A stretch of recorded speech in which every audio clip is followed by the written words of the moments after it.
Radio 10. 106.3. Hacemos radio. Ayer, nuevamente convocados por la Mesa de la Unidad Democrática, que nuclea una veintena de partidos opositores, miles de venezolanos salieron a las calles de las principales ciudades de Venezuela a protestar en contra del gobierno del presidente Nicolás Maduro. La fiscal general, Luisa Ortega, informó el martes que en 3 semanas de manifestaciones se habían registrado 30 muertos. Ahora dice que son 33. Hay casi 500 heridos, más de 1.200 detenidos. Comenzaron el 4 de abril, pero este proceso viene de mucho antes. Desde que Maduro es presidente, que la oposición está instigando a la protesta. En este caso es en rechazo de 2 sentencias del Tribunal Supremo de Justicia que despojaron a la Asamblea Nacional, esto es al Congreso, de sus atribuciones constitucionales y dejaron a los diputados sin fueros. Lo que pasó a fines de marzo, hace un mes, es que la Corte venezolana declaró en desacato al Parlamento y asumió sus competencias. El Poder Legislativo venezolano, de mayoría opositora al gobierno de Nicolás Maduro, se encuentra en desacato desde el 2016, desde que es mayoría. En el fallo, el Tribunal de Justicia resolvió que mientras persista la situación de desacato y de invalidez de las actuaciones de la Asamblea Nacional, esta Sala Constitucional garantizará que las competencias parlamentarias sean ejercidas directamente por esta Sala o por el órgano que ella disponga. Ahora, ¿por qué hay desacato? ¿Cómo arranca este desacato de la Asamblea Nacional? Porque todos hablan del fallo de la Corte, pero no del por qué se tomó esta decisión. Yo les cuento. En las elecciones legislativas del 6 de diciembre de 2015, se denunciaron hechos de fraude en el estado Amazonas. Respaldado por grabaciones en las cuales la entonces secretaria de la Gobernación de Amazonas, Victoria Franchi, ofrecía sumas de dinero a aquellos grupos de personas que voten a candidatos opositores. Por esto, el Tribunal Supremo de Justicia suspendió las proclamaciones de estos 3 diputados de Amazonas. Sin embargo, la Asamblea Nacional no le hizo caso a la Corte y persistió en juramentar como diputado a estos 3 candidatos.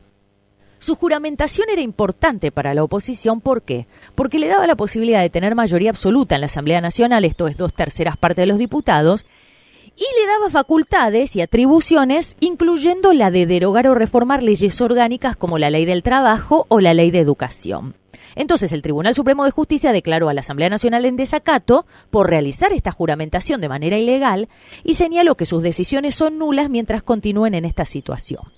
La Junta Directiva de la Asamblea Nacional se negó a anular la juramentación de estos 3 ciudadanos y los proclamó por igual en desacato de la ley. En enero de este año, la Asamblea Nacional continuaba en desacato, pero aún así fue juramentada una nueva junta directiva y el diputado Julio Borges se autojuramentó como el nuevo presidente de la Asamblea. Esto fue el 5 de enero. 4 días después, la misma Asamblea Nacional declaró el supuesto abandono de cargo de presidente de Nicolás Maduro, que es una de las causas que da la Constitución de Venezuela por las cuales se puede convocar a nuevas elecciones presidenciales. Pero esto es mentira. Si bien la decisión no tuvo validez legal, porque obviamente Maduro no abandonó el cargo, buscaba suprimir al Poder Ejecutivo desde el Legislativo, lo que de haberse materializado hubiera constituido un golpe de Estado.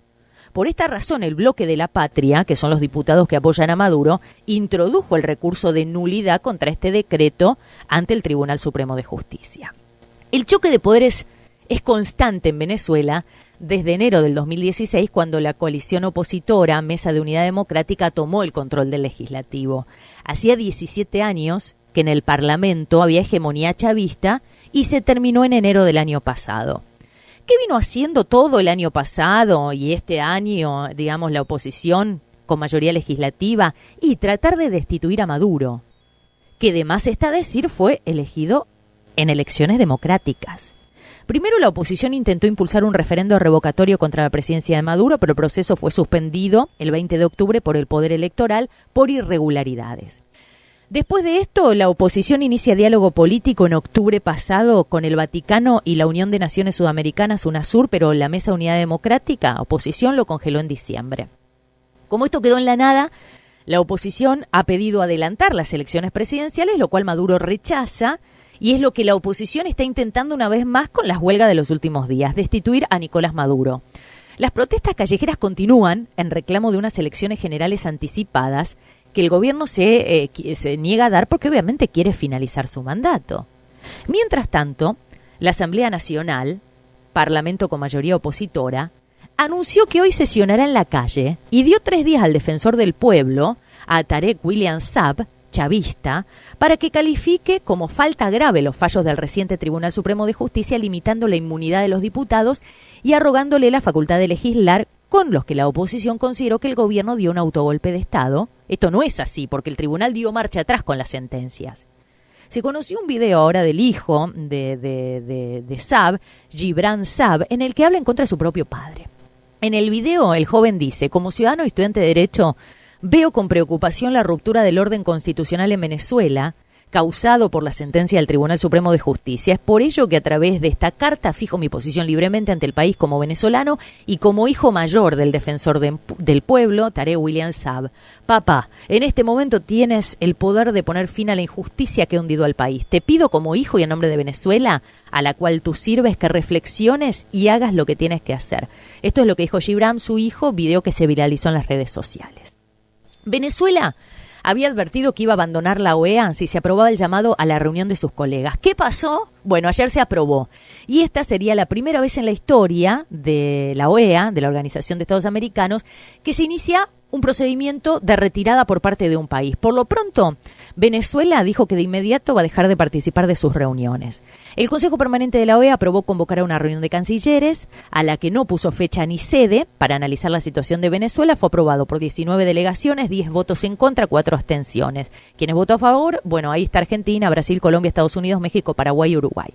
De todas maneras, esta amenaza es algo complicada de cumplir porque la renuncia de un país como miembro de la OEA es efectiva solo 2 años después de presentada y además antes de irse tiene que pagar todo lo que Venezuela le debe al organismo, que son más de 8 millones de dólares.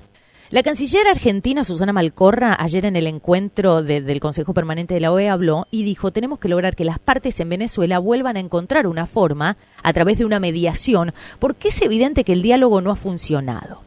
El viceministro de Venezuela para América del Norte, Samuel Moncada, dijo que su país no va a participar en esta reunión violatoria de las normas de la OEA. Son los Caínes de América. Están tratando de linchar a un hermano obedeciendo las órdenes de quien les construye un muro. Lo dijo en referencia, por supuesto, a Estados Unidos y su proyecto de barrera fronteriza con México. Se está imponiendo una decisión sobre un Estado soberano, dice Moncada, denunciando que la sesión pasará a la historia como una de las más oscuras de la organización. La canciller de Venezuela, Delcy Rodríguez, ha solicitado con carácter de urgencia una reunión extraordinaria de cancilleres de la CELAC para denunciar la violencia opositora. Se va a realizar el martes 2 de mayo, la semana que viene, en San Salvador. En ese documento se indica que el punto único de la reunión va a ser tratar las amenazas contra el orden democrático constitucional de la República Bolivariana de Venezuela, así como las acciones intervencionistas contra su independencia, soberanía y autodeterminación, como solicitó Cancillería venezolana. Todo parece indicar que los sectores de la derecha nacional e internacional van a intentar la aplicación de la Carta Democrática contra Venezuela, esta vez con una nueva excusa que es el supuesto golpe de Estado, que en realidad es una respuesta dada por el Tribunal Supremo de Justicia para intentar resolver la grave situación que vive el país, dado que la Asamblea Nacional, en desacato, no está ayudando en este sentido, sino que prácticamente se anuló a sí misma. La oposición venezolana necesita que la OEA invoque los artículos 21 y 22 de la Carta Democrática para lograr que se suspenda Venezuela de la organización, logre sanciones que empeoren la situación del país, que causen crisis humanitaria peor que la que tiene, y justo es la condición que el Comando Sur estadounidense necesita para justificar una intervención militar a la nación que tiene las mayores reservas petroleras del mundo. Pregunto, y creo que no tengo que volver a recordar que Maduro fue elegido por voto popular, ¿quién está dando el golpe de Estado a quién? Mientras las calles de Caracas eran escenario de un nuevo enfrentamiento entre una multitud y las fuerzas policiales, el Consejo Permanente de la OEA debatía en Washington la crisis venezolana. Y como contramedida, y a petición de Venezuela, como les conté, la Comunidad de Estados Americanos y Caribeños, la CELAC, va a convocar a una reunión extraordinaria el martes que viene en El Salvador. La CELAC fue creada en 2010, durante el auge de los gobiernos de izquierda en la región, sin participación de Canadá ni Estados Unidos.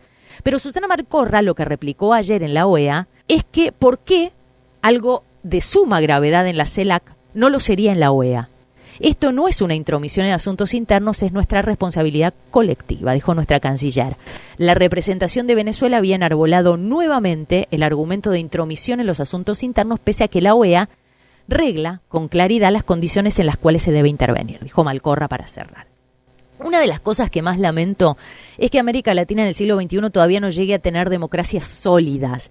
Algo más de la mitad de los países del mundo hoy tienen gobiernos democráticos, un nivel récord en la historia humana. Más allá de la democracia, lo que tiene muy mal a Venezuela es la caída de los precios de petróleo. Desde 2014, Venezuela recibe el 96% de su divisa de la exportación de hidrocarburos. La reducción de estos ingresos hace que el gobierno tenga que reducir sí o sí y drásticamente las importaciones. Esto genera una escasez de todo tipo de bienes y además mantiene postrada la industria local porque no tiene insumos. Para rematarla, el agudo desabastecimiento se combina con una inflación enorme. Y querramos o no, la crisis económica desemboca en una crisis política. Imagínate a vos, con poca plata, con cada vez menos comodidades y te llegan menos productos para comer. Qué sé yo, al principio ponele que te las arreglas con cualquier cosa. En vez de cocinar con aceite de maíz, cocinas con otro aceite, no sé, aceite de coco, lo que consigas a mano. En vez de comer fideo fresco, comer fideo seco, con menos huevo. Y mejor no voy a hablar de papel higiénico, ¿no? Pero llega un momento en el que te enojás con el gobierno, que decís, pero escuchame una cosa, ¿hasta cuándo? Y creo que esto es parte de lo que pasa en Venezuela, sumado a una oposición que lo único en que está centrada es sacar a Maduro del poder y le importa un bledo al pueblo. Lo que pasa y que les sirve es usar al pueblo que está enojado. Sumale, y ya para terminar, a los países latinoamericanos. Y este giro a la derecha en la región, que detesta a los gobiernos de izquierda, que ellos llaman despectivamente populistas, peyorativamente populistas, y aprovechan esta concordancia ideológica, ojo, como lo hicieron en su momento los gobiernos de izquierda, con otros temas, pero yo creo que nunca tan graves como este, para tratar desde un organismo internacional que un presidente elegido democráticamente no termine de cumplir sus años de mandato. Natalia Petinari en Radio 10 Rosario. Presente perfecto. Hasta las 12.